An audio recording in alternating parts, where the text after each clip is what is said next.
दहेज के लिए मोटी रकम देने का भय गरीब पिता को इतना सताता था, मेरा पहले से ही बहुत कर्ज है, जिसके कारण मासूम बेटियों को गर्भ में ही मार दिया जाता था। जब दहेज के लिए समाज ने बेटियों को जिंदा जलाया, तब संत रामपाल जी महाराज जी ने दहेज रूपी राक्षस को जड़ से खत्म करने का बीड़ा उठाया। जब सरकार के सभी कानून हो गए बेटियों को बचाने में विफल, तब संत रामपाल जी महाराज जी ने की बेटियों को उनका हक दिलाने की पहल। संत रामपाल जी के आशीर्वाद से मात्र 17 मिनट में हो रहे लाखों दहेज मुक्त विवाह, संपूर्ण मानव समाज बन रहा बेटियों को मिले इस वरदान का गवाह। दहेज मुक्त विवाह से टूट रही लोभ की जंजीर, प्रेम और विश्वास से सज रही रिश्तों की तस्वीर।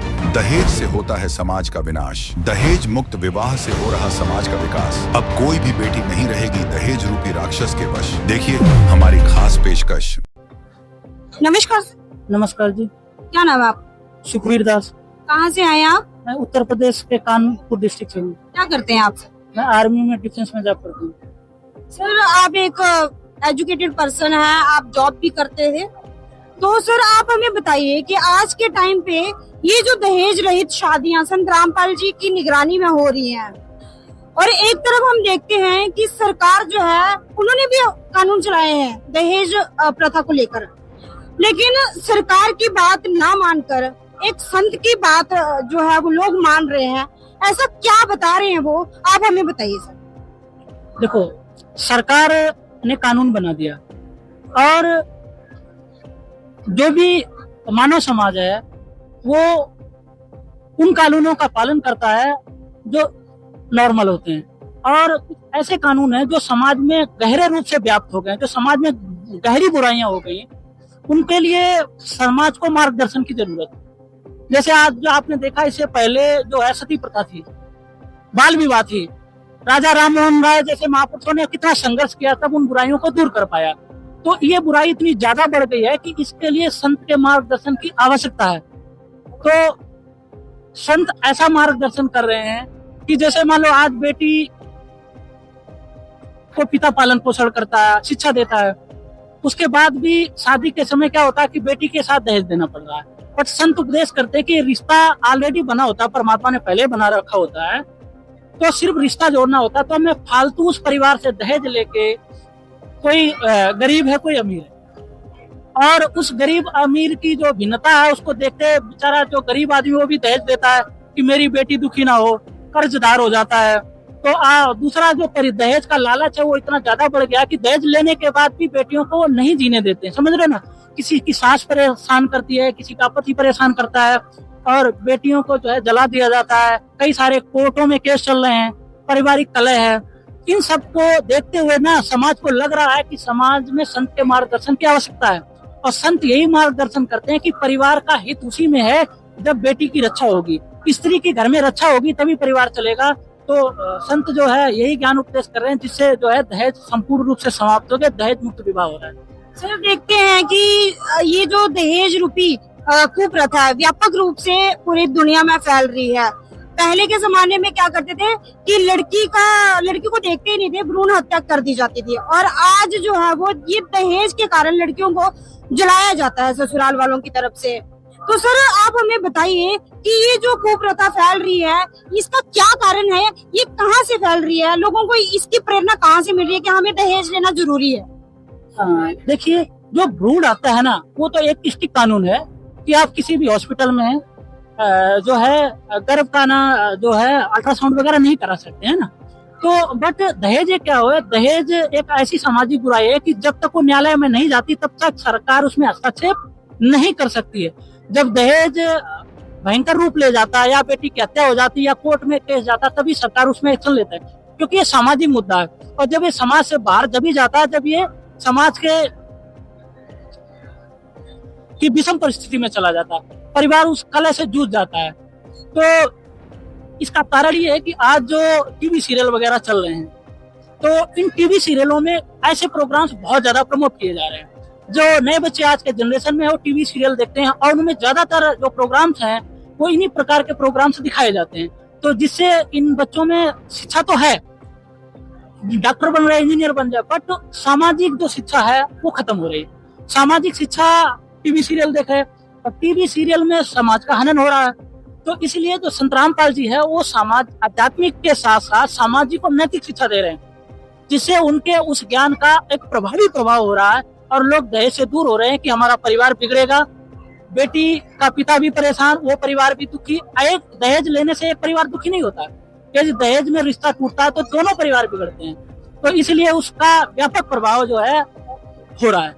सर आज के टाइम पे हम देखते हैं कि लड़कियों से ज्यादा लड़कों को महत्व दिया जाता है, तो इसका क्या कारण है सर? देखो, कुछ सामाजिक कुरीतियां पहले से ही हैं। एक राज व्यवस्था और पिंडदान जैसी जो प्रथाएं हैं जो नकली संतों ने समाज में चला रखे हैं। राज व्यवस्था में क्या होता था, राजा उत्तराधिकारी, तो परिवार में कोई भी जो है राजा वो ये आवश्यक मानता था कि पुत्र का होना जरूरी है, तो इसलिए ये लोग जो है बेटियों को कम महत्व और पुत्र को ज्यादा महत्व देते थे। बट आज तो राज व्यवस्था नहीं है, तो आज तो ऐसी कोई आवश्यकता नहीं कि उत्तराधिकारी बनेगा। तो आज समाज को ये सोचना चाहिए कि चाहे बेटा हो चाहे बेटी हो, दोनों समान है, कोई राजा बनने की तो ऐसी स्थिति है नहीं। दूसरी चीज है पिंडदान वाली। संत रामपाल जी ज्ञान देते हैं कि जो मुक्ति है ना वो पूर्ण परमात्मा की भक्ति से होगी, ना कि पिंडदान से। परमात्मा कहते हैं कि पिंडदान से जो है भूत योनि छूटती है, 84 लाख योनियों में जा। राजा जनक का, राजा दशरथ का प्रखंड है, खुद राम जी उनके यहाँ अवतार में थे, विष्णु जी अवतार में। और जब राजा दशरथ की मौत हुई तो उनके खुद के बड़े पुत्र राम और लक्ष्मण 14 वर्ष के वनवास गए हुए थे। तो जब उनके खुद के बेटे ने पिंडदान नहीं किया, 13वीं संस्कार नहीं कर पाए, तो आप समझ लिए कि उन जैसे महापुरुषों ने ये चीजें नहीं की तो ये समाज में नकली संत क्या प्रसारित करे, इससे कि बेटियों का महत्व कम हो रहा, बेटे को ज्यादा महत्व दे रहा। ये भी जो है आध्यात्मिक कुछ बुराइयां हैं जो संतों ने फैला रखी हैं, जिसका भी प्रभाव है, जो कि संत रामपाल जी गलत हटा दी इस बुराई को, बेटा बेटी को एक समान कहा। सर लेकिन देखते हैं हम कि आज का जो समाज है पढ़ा लिखा है ना, जितने भी लड़के हैं या लड़कियां हैं वेल एजुकेटेड हैं, लेकिन फिर भी वो ज्यादा महत्व देते हैं दहेज को लेकर। तो आप उन लोगों को क्या कहना चाहेंगे जो अपनी लड़कियों को बोझ समझते हैं और साथ में उनको टेंशन लगी रहती है कि अपनी बेटियों की शादी कैसे करेंगे वो, है ना? क्योंकि वो आज के टाइम पे एक लड़की की शादी करना आपको पता है कितना ज्यादा महंगाई है, और सरकार ने भी इस चीज को लेकर रोक लगाई है, लेकिन फिर भी लोग नहीं रुकते हैं। तो आप क्या कहना चाहेंगे?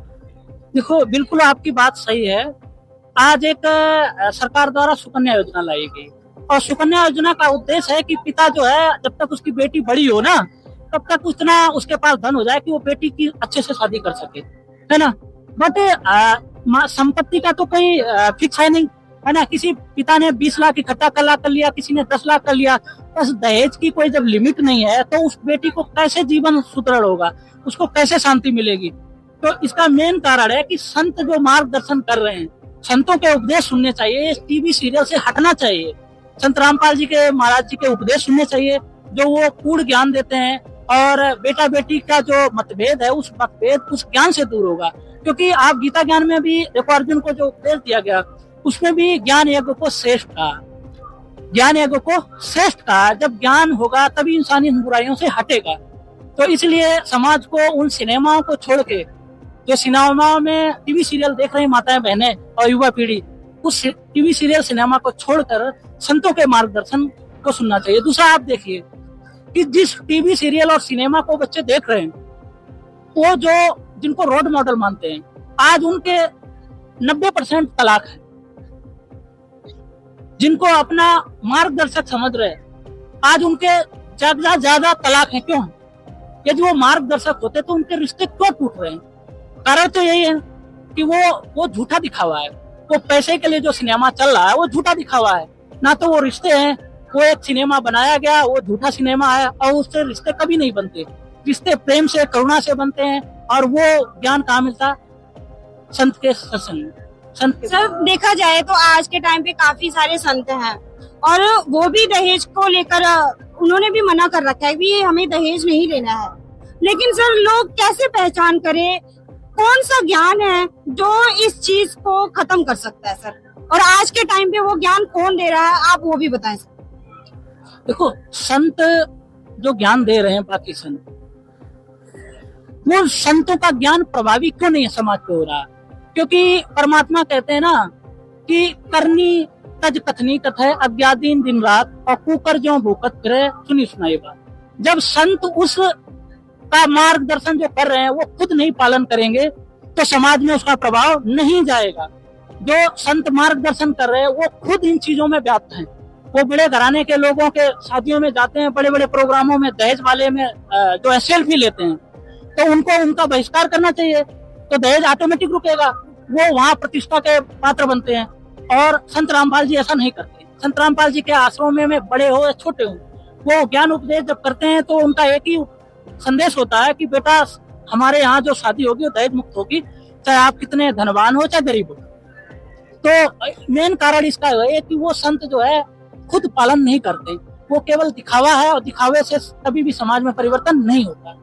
जैसे कि आपने बताया कि संत रामपाल जी महाराज आज वो ज्ञान दे रहे हैं जिसकी प्रेरणा से लोग दहेज ना ले रहे हैं ना दे रहे हैं। तो सर आप उन माँ बाप को क्या कहना चाहोगे जिन जो बेटियों को लेकर काफी चिंतित रहते हैं? सर देखो, बिल्कुल बात आपकी सही। जब से बेटी का जन्म हो जाता है उसके विवाह तक और उसके बाद भी समस्या है, तो उन माता पिता को सोचना चाहिए और अपने घर से संत रामपाल जी के महाराज के साधना चैनल पे जो प्रोग्राम आता है उसमें टीवी चैनल में मोबाइल नंबर से लेके ज्ञान गंगा पुस्तक मंगवाएं और जितने सोशल मीडिया माध्यम हैं उनके माध्यम से संत रामपाल जी का उपदेश सुने, ज्ञान गंगा पुस्तक पढ़ें, ऑटोमेटिक उनको इस सबका ज्ञान होगा और आके दीक्षा लें, उनके वचनों पर चलें, ऑटोमेटिक उनके परिवार के दुख दूर होंगे कि दहेज रूपी कलह खत्म हो जाएगा, उनका टेंशन खत्म हो जाएगा कि बेटी को बड़ा करके दहेज देना है।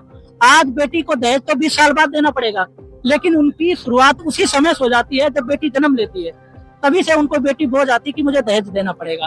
तो आज दहेज देना ही नहीं, जिस दिन से बेटी जन्म हो गया उस दिन से उनका वो बोझ हल्का हो जाएगा कि मुझे दहेज नहीं देना पड़ेगा और एक समाज में अच्छा संदेश तो जाएगा, लेकिन परिवार में भी जो है खुशी होगी। बहुत बहुत धन्यवाद। सच साहब।